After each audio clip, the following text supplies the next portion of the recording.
Bom dia, sexto ano, tudo bem com vocês? Vamos continuar aqui a correção da nossa lista de revisão do segundo bimestre. Nós paramos na última aula na 10ª questão. Agora nós vamos corrigir mais algumas questões aí da lista, tá bom? A partir da 11ª. Quanto à classificação dos substantivos, conceitue e indique 2 exemplos de cada.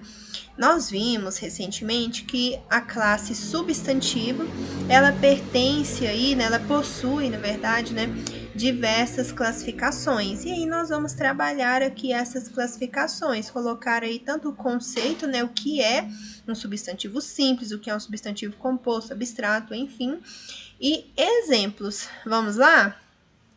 Vamos aqui, a 11ª questão pede substantivo simples. São substantivos formados por apenas um radical. Nós vimos que as palavras, elas possuem radical. O radical é a parte fixa ali da palavra e possui o sentido, o significado básico dela. E aí as palavras que possuem apenas um radical são simples, né? Os substantivos que possuem apenas um radical são substantivos simples. Por exemplo, cabeça, casa, pé, mesa, etc. E nós temos, em contrapartida, os substantivos compostos, que é a 12ª questão. São substantivos formados por mais de um radical, quando nós temos ali a junção, né, de duas ou mais palavrinhas, ou dois ou mais radicais. Flor de lis, perna de pau, guarda-chuva, beija-flor. Veja só, todas as palavrinhas ali são nomes de algo, e possuem ali mais de um radical, por isso são compostos. Então, simples, um radical somente. O substantivo composto, mais de um radical. Os substantivos comuns, 13ª questão. Designa qualquer elemento de um conjunto. São os substantivos utilizados para nomear todos os seres de uma mesma espécie ou conceitos abstratos. Veja só. Simplificando aqui, o substantivo comum é aquele nome em comum que nós damos a alguns objetos, né? Por exemplo, nós temos caneta. Caneta é um nome comum de diversos objetos, né? E eu tenho ali os nomes particulares das marcas, por exemplo, né? Mas o nome em comum daquele objeto é caneta. Outros exemplos, né? Homem, cidade, país, caneca, lápis, etc. E nós temos em contrapartida os próprios. Os próprios destacam um determinado elemento de um conjunto, particularizando-o. Nós vimos, né? Caneta é um nome comum, um substantivo comum. Nós temos compacto ou bic, que são nomes próprios. Nós designamos ali aqueles nomes em particular, porque são marcas de caneta. Ali é específico, aquele nome específico, porque é aquela marca. Entendem? São substantivos que nomeiam seres particulares, únicos, dentre aqueles de uma mesma espécie. Então, dentro dos comuns, né, podemos pensar assim, dentro dos comuns, que são mais genéricos, nós temos ali os mais específicos, os particulares. Por exemplo, Luísa, Goiânia, Pedro, Fortaleza, Brasil, etc. Temos também os substantivos primitivos. Os primitivos são substantivos que não se originam de qualquer outro radical da língua, ou seja, eles não vêm de outras palavras, tá? Quando não se originam de nenhuma outra palavra, aí nós temos os primitivos. Por exemplo, casa, flor, pedra, ferro, livro, etc. Já os derivados são substantivos formados a partir de um radical pré-existente. Eu já tenho uma palavra, um substantivo primitivo, e aí dele eu faço o derivado, né? Quando se origina de outra palavra ou de outro substantivo primitivo. Exemplo, floricultura. Floricultura é um substantivo derivado de flor. Livraria é um substantivo derivado de livro. Ferreiro é um substantivo derivado de ferro. Casebre, derivado de casa. Vejam só. Concretos. Os substantivos concretos são substantivos que designam seres que têm uma existência independente, real ou imaginária. Criança, fada, nuvem, árvore, celular são exemplos de substantivos concretos. Eles têm existência, nomeia seres de existência independente, seja ela real ou imaginária. Abstratos são aqueles, são substantivos que nomeiam os conceitos como ações, estados, qualidades, sentimentos, sensações, que não têm uma existência independente. Por exemplo, beijo, abraço. São ações que não existem aí, sozinhas, elas não são independentes, necessita que alguém as realize. Amor, saudade, rancor, não existem por si só sozinhas, não existem por si só. Elas necessitam de que alguém sinta amor, sinta saudade, sinta rancor, dentre outros. Então, enquanto os concretos nomeia aqueles seres que têm uma existência independente, os abstratos nomeiam seres que possuem uma existência dependente, nomeiam conceitos, ações, sentimentos, enfim. Os substantivos coletivos, por fim, são substantivos que fazem referência a um conjunto de seres da mesma espécie, mesmo no singular. Aí nós temos alcateia, cacho, multidão, cardume, corge, etc. Então, os coletivos nomeiam conjunto, Por exemplo, cardume é o nome do conjunto de peixes, multidão é o nome do conjunto de pessoas, e assim sucessivamente. Nós temos uma quantidade grande, de substantivos coletivos. Lá no livro de gramática de vocês, no 3º capítulo, nós temos um quadro ali só de substantivos coletivos. Agora, 20ª questão. Indique o grau dos substantivos a seguir. Não se esqueça de dizer se é analítico ou sintético.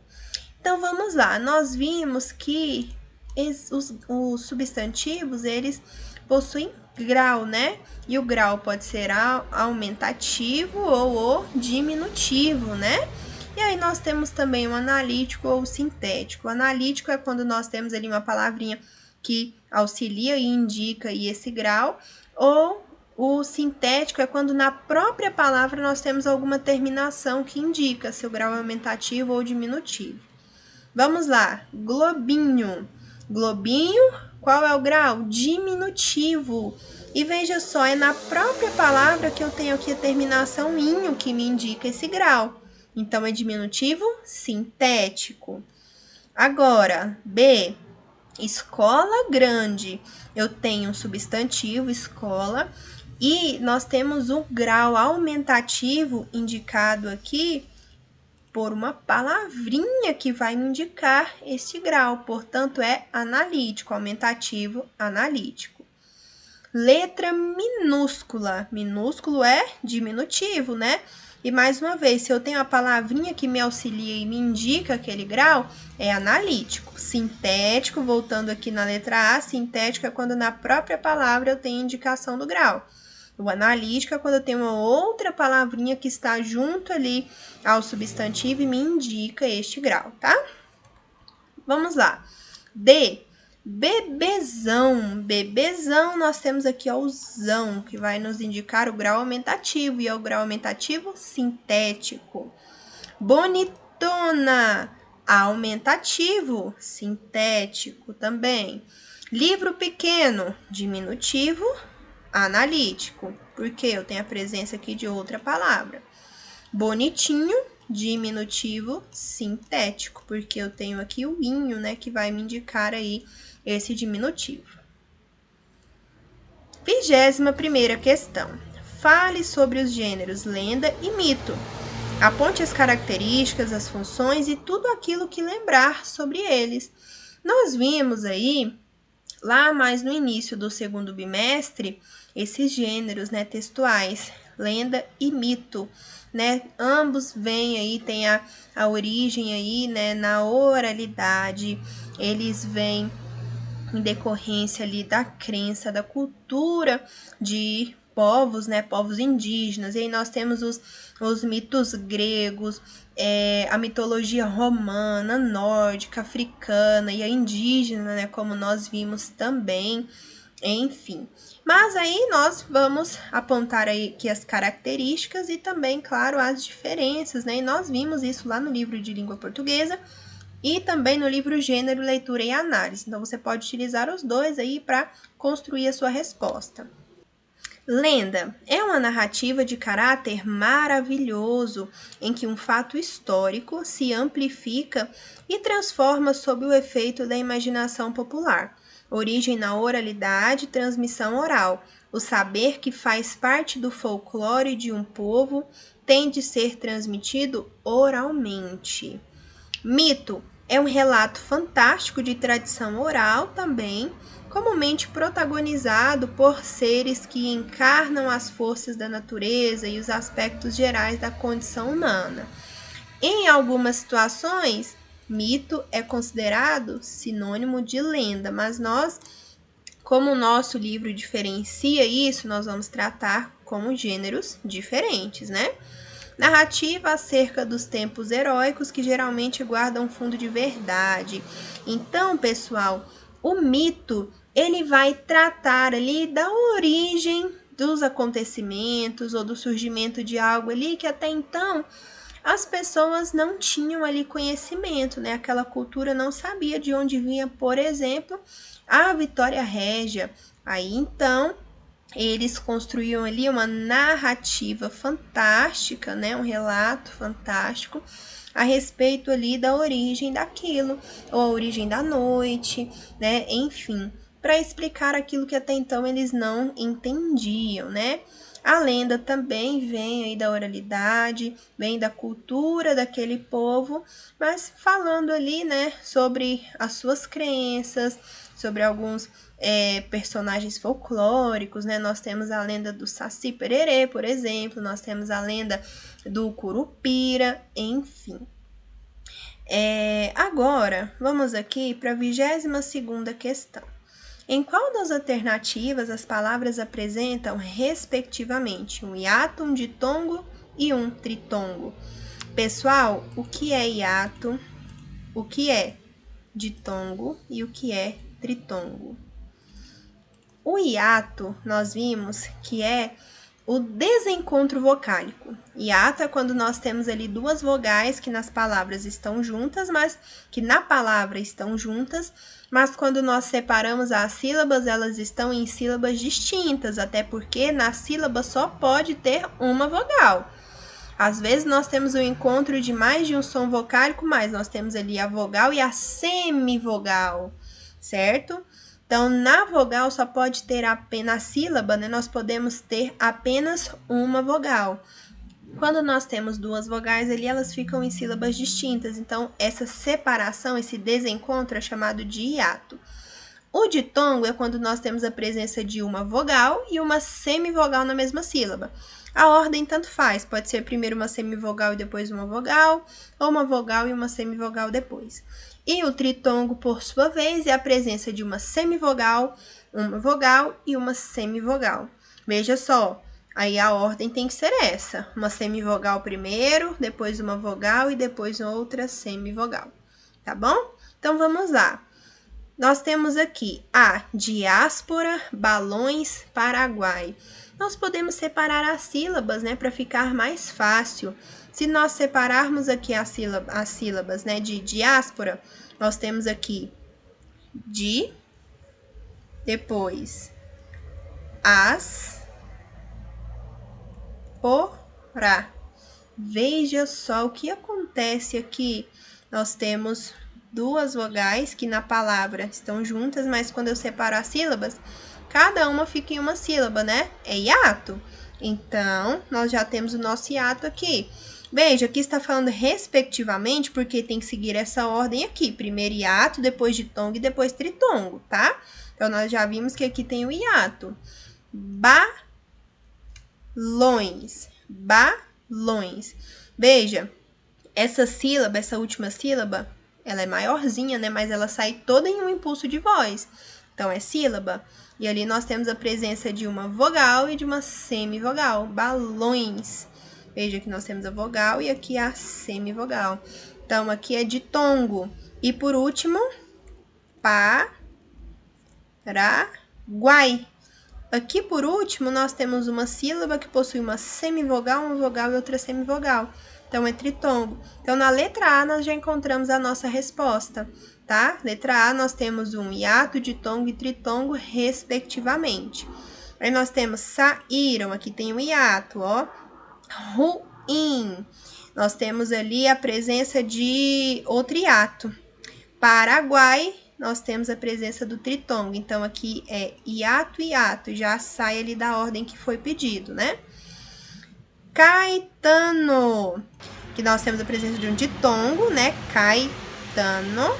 Temos que observar aí a pronúncia, né? Aqui nós temos um ditongo, aqui outro ditongo, mãe. E saída, hiato. Também sai da ordem solicitada ali. Uruguai, tritongo. Caneta, nós não temos nenhum encontro vocálico.